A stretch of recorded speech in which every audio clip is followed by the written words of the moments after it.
Hello बच्चों, let's read the question why metallic solids are opaque. तो हमें बताना है जो मेटालिक सॉलिड्स होते हैं वो ओपेक क्यों होते हैं। फर्स्ट ऑफ ऑल यहाँ पे हम देखेंगे की concept which is effect of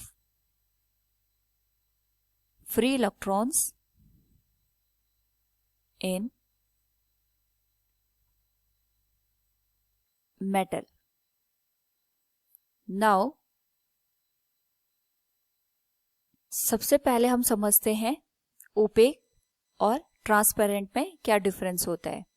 तो सपोज कोई भी सरफेस है, ओपेक कब होती है और ट्रांसपेरेंट कब होती है। तो ट्रांसपेरेंट सपोज हमारे पास कोई ग्लास है इस तरीके से, तो अगर यहाँ पे कोई भी लाइट इंसिडेंट करती है तो after the incident of light यहाँ पे जो ये सरफेस है यहाँ पे रिफ्लेक्शन होगा या रिफ्रैक्शन होगा, उसके बाद लाइट इससे एमर्ज होती है।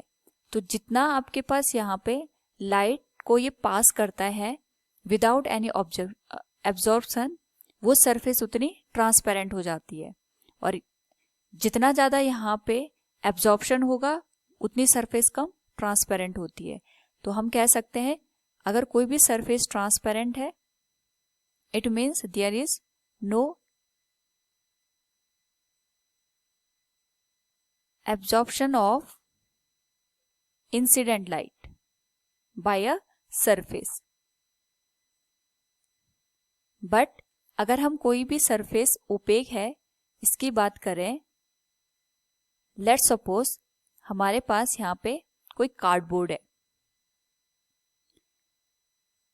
इस कार्डबोर्ड में अगर कोई लाइट इंसिडेंट होती है तो इसका कुछ पोर्शन यहाँ पे रिफ्लेक्ट हो जाएगा, और यहाँ पे जो ये सरफेस है कार्डबोर्ड की वो इंसिडेंट लाइट को एब्जॉर्ब करेगी।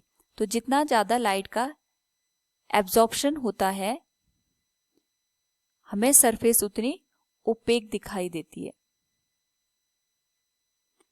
तो in case of metallic solid सबसे पहले हमें ये समझना होगा कि मेटालिक सॉलिड में यहाँ पे फ्री इलेक्ट्रॉन्स पाए जाते हैं।